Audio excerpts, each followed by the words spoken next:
It is 2 in the morning. The house is completely dark and completely quiet. You are walking down the hallway to the kitchen for a glass of water. You know exactly where to step. You have built a mental map in your head over the years to avoid that one specific spot in the floor. But in the dark, you miscalculate by a single inch. Your foot comes down, and the wooden floor lets out a high, sharp squeak that cuts through the silence like a siren. The baby stirs in the next room. The dog lifts his head and shakes his collar. You freeze in the hallway, holding your breath, annoyed at your own house. You call a flooring contractor the next week. He walks into your home with a clipboard and a branded shirt. He steps on that spot, nods his head, and tells you the subfloor is shifting.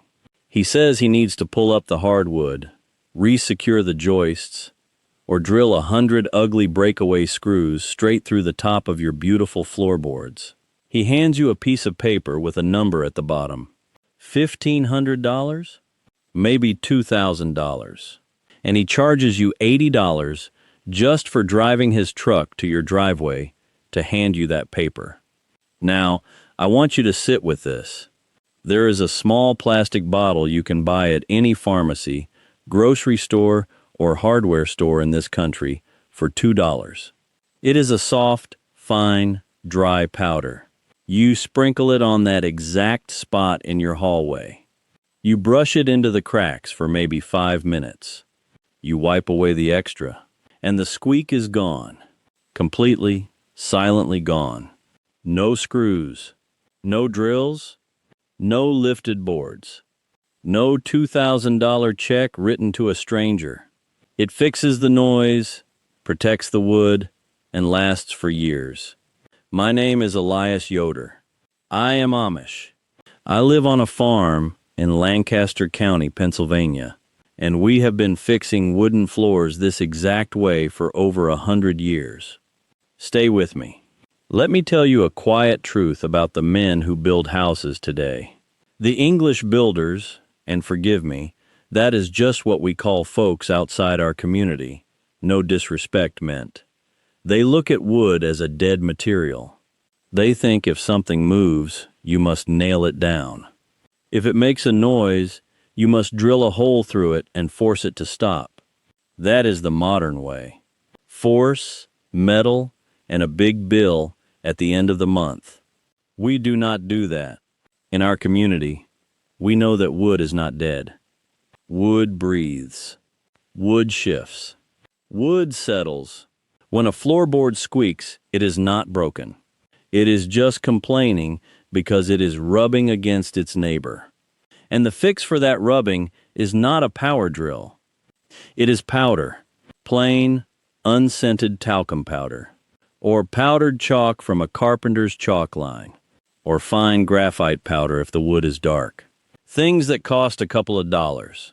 You see, the man with the branded shirt and the clipboard knows about the powder. The entire flooring industry has known about it for decades. So why did he not mention it when he handed you that $2,000 estimate?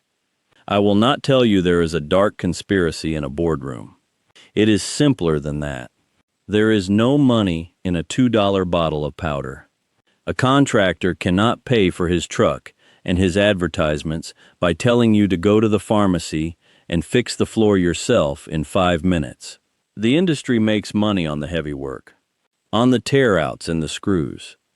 They do not hide the cheap trick. They just stay quiet about it. And a whole country forgets the simple way.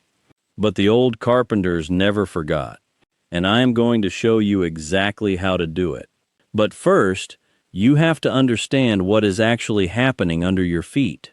Let me tell you why your floor cries out when you step on it. Most folks think a squeak means the wood is broken. It is not broken. It is just dry and rubbing. When a house is built, the wooden floorboards are laid down tight against each other, secured into the joists underneath. Over the years, the seasons change. The air gets humid in summer, and the wood swells. The air gets dry in winter, and the wood shrinks. Back and forth, swelling and shrinking. year after year. Because of this constant breathing, the tiny steel nails holding the boards down loosen just a fraction of a millimeter. Not enough to see, just enough to let the wood move. Now, when you step on that spot, the weight of your body presses the floorboard down. The edge of that board rubs hard against the edge of the board right next to it. Wood, grinding against wood. That friction creates a vibration, and that vibration is the sharp squeaking sound you hear in the middle of the night. The floor is not breaking. It is just grinding. The English contractors want to shoot heavy metal screws into the wood to clamp it down so tight it cannot move. But wood will always find a way to move. If you screw it down in one place, it will just start squeaking in another. Other folks try to spray liquid lubricants, like WD-40 or oil, straight into the cracks. Never do that. I will tell you this plainly. Oil soaks into the grain of the floor.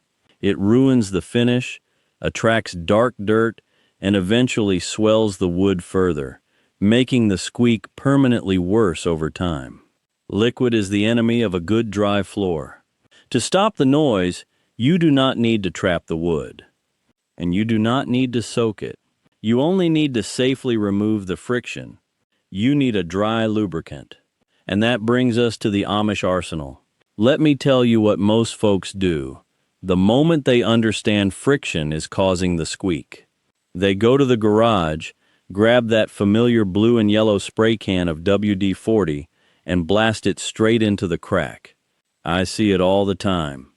And I will tell you right now, it is the worst thing you can possibly do to your home. The modern world is obsessed with the wet, chemical quick fix. If a door hinge squeaks, they spray it. If a bicycle chain rubs, they spray it. So they think a wooden floor needs the same medicine. But wood is not steel. Wood is a natural living sponge. When you spray a chemical lubricant or pour mineral oil between your floorboards, it does silence the squeak for a few days. But then the disaster begins. That oil does not stay in the crack. It soaks deep into the grain of the wood. As it soaks, it starts to eat away at the polyurethane finish from the inside out. The edges of your boards will turn dark, then black, as the oil permanently stains the fibers. Worse than that, wet oil is a magnet. Every particle of dust, every piece of pet hair, and every bit of microscopic dirt from your shoes will get pulled into that oily crack and stick there. Within a month, you have created a thick, gritty paste between your boards. The squeak will come back louder than before, but now you have a permanent black stain and ruined finish that actually will require a contractor to replace. You cannot solve a natural problem with a synthetic chemical. The old builders knew this. They knew that to treat wood, you must use materials that respect the wood. You must fight friction with something completely dry, something that does not soak, does not stain, and does not attract the dirt. That is where the dry powders come in. Let me show you what we use. Let me tell you what my grandfather kept in his wooden tool chest. He did not have spray cans or synthetic chemicals. He had small paper bags of dry powder. When you want to stop two pieces of wood from fighting, you need a dry lubricant. You need something that slips into the microscopic cracks and stays there without soaking into the grain. We use 3 specific things, and you probably already have one of them sitting in your bathroom cabinet right now. The first is plain, unscented talcum powder. The same simple baby powder folks have used for generations. The second is powdered chalk, the exact same chalk a carpenter uses in a snapline. The third, if you are working with very dark wood where white powder might show, is powdered graphite. The same dry graphite a locksmith puffs into a sticky door lock to make the key turn smoothly. Any of these 3 will cost you about $2 or $3 at the hardware store. Here is the simple marvel of how they work. When you look at dry powder in your hand, it just looks like dust. But at the microscopic level, talc, chalk, and graphite are made of tiny, slippery plates. When you pack them between two rubbing floorboards, they act like millions of microscopic ball bearings. When you step on the board and it shifts, the wood no longer grinds against the wood. The wood glides silently on those tiny dry plates. The friction is completely gone. Because the powder is bone dry, it never stains your finish. It never attracts sticky dirt. It just sits quietly in the dark space between the boards, doing its job for years. You do not need a $2,000 contractor to tear up your house. You just need to deliver those microscopic ball bearings to the exact right spot, and applying them takes less time than making a cup of coffee. Let me show you the dry sweep. Let me show you exactly how to do this. It is so simple that folks usually do not believe me until they see it work with their own eyes. It takes about 5 minutes, and you do not need a single power tool. First, you have to find the exact spot. Walk down your hallway or your stairs until you hear the squeak. Press your foot around until you know exactly which two boards are fighting each other. Take your $2 bottle of talcum powder, chalk, or graphite. Sprinkle a generous line of the dry powder directly over the seam between those two boards. It will look like a messy white line on your floor. Do not worry about the mess. Now, get a soft, bristled brush. A small, clean paintbrush works perfectly, or even an old makeup brush if that is what you have at hand. You do not want a stiff scrub brush. You want something soft. Gently sweep the powder back and forth across the crack. You are not painting the floor. You are lightly pushing the powder down into the tight gap. Sweep across the seam, working it back and forth until you see the powder slowly start to disappear. The floor is drinking it in. Once the crack has taken all the powder it can hold, grab a slightly damp cloth. Not a dripping wet rag, just barely damp. Wipe the surface of the boards to clean up whatever powder is left on the top. The surface of your floor is now perfectly clean again. But down in the dark space between the boards, those tiny dry ball bearings are waiting. However, if you stop right here, you have only done half the job. The powder is resting too close to the surface. To make this fix last for years, you have to drive that powder deep down. You have to do the bounce. Let me tell you the secret to making this last. You have brushed the powder into the crack, but right now, it is sitting too high. The squeak does not live at the top of your floorboards. It lives deep down inside the joint, right where the side of one board locks into the other. If the powder stays at the surface, the squeak will return by next week. To drive the cure down to the root, you have to use the weight of your own body. We call this the bounce test. Stand directly over the spot you just treated. Place one foot on the left board and your other foot on the right board. Now, gently shift your weight back and forth. Step heavy on the left, then heavy on the right. Rock your weight up and down. You do not need to jump or stomp. You just need to make the wood flex. What you are doing is forcing the boards to open and close on a microscopic level. Every single time those boards flex, they chew the dry powder deeper into the seam. You are physically pumping those tiny dry ball bearings all the way down to the base of the friction. Do this for about 30 seconds. If you listen closely, you will actually hear the sound change right under your boots. It will go from a sharp squeak to a dull whisper, and then to absolute silence. It is a deeply satisfying thing to hear a problem die under your own weight. Once the noise stops, you might see a tiny puff of powder push back up to the surface. That is the signal. It means the crack is completely full. Take your slightly damp rag, wipe away that last bit of dust, and dry the wood.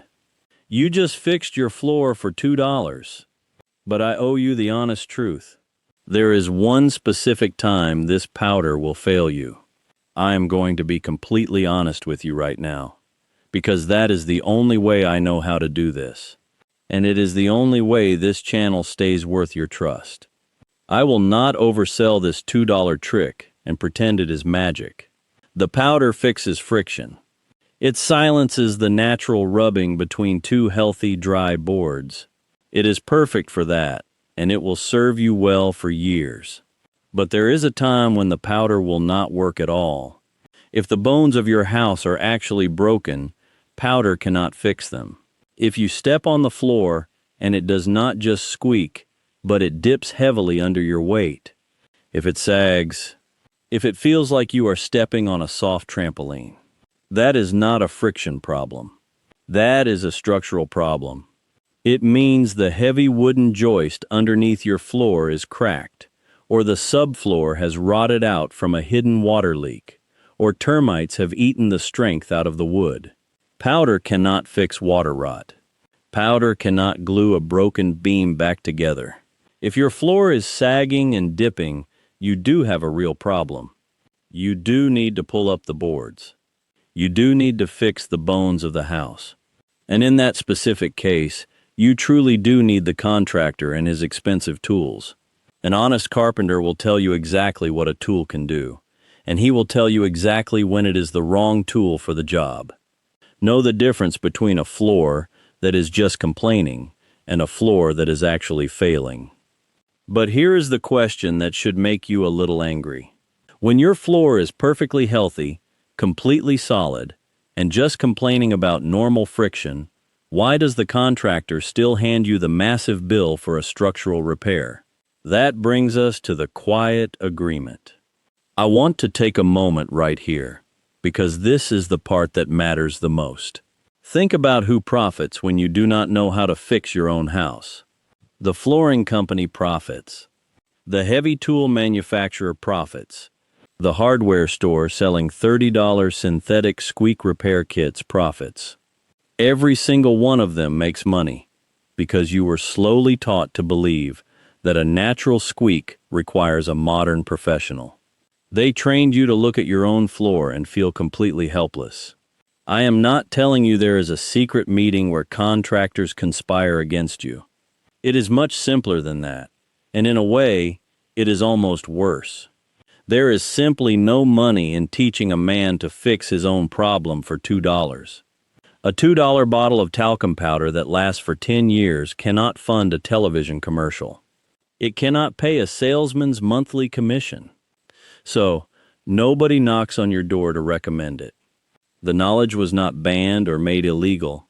It was just quietly pushed aside, drowned out by 100 advertisements for expensive tools and professional services.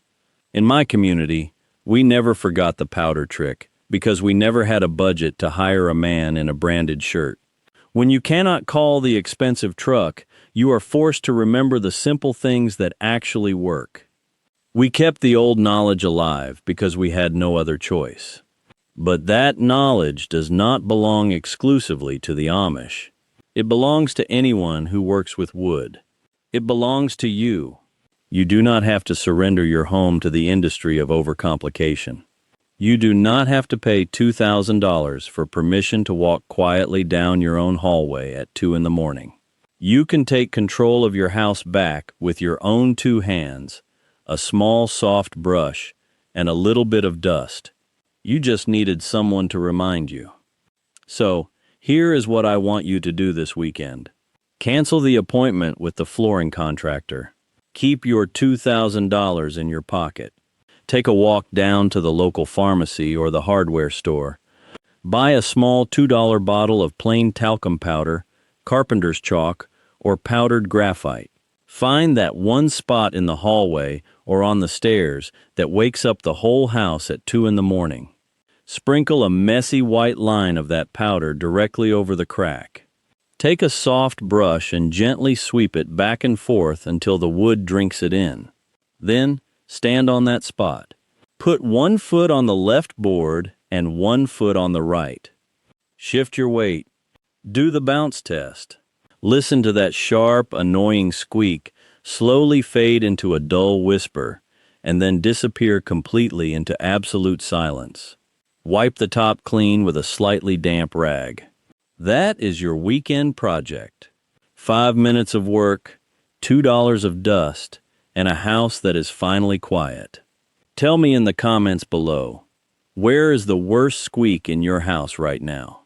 Is it on the main staircase, in the hallway, or right outside the baby's room? And once you try this powder trick, come back and tell me exactly how it worked for you. I read every single one of these comments. The stories you share from your own homes are the reason I keep recording these videos. Next time, I am going to show you the old way my family fixes swollen, sticky wooden drawers that refuse to open. You do not need to sand them down, and you do not need to replace the tracks. You just need one item sitting in your bathroom right now that will make a 100-year-old drawer glide like it is on pure ice. Until then, stay quiet, keep your money, and remember the people who built this country with their hands, new things we are only just starting to remember.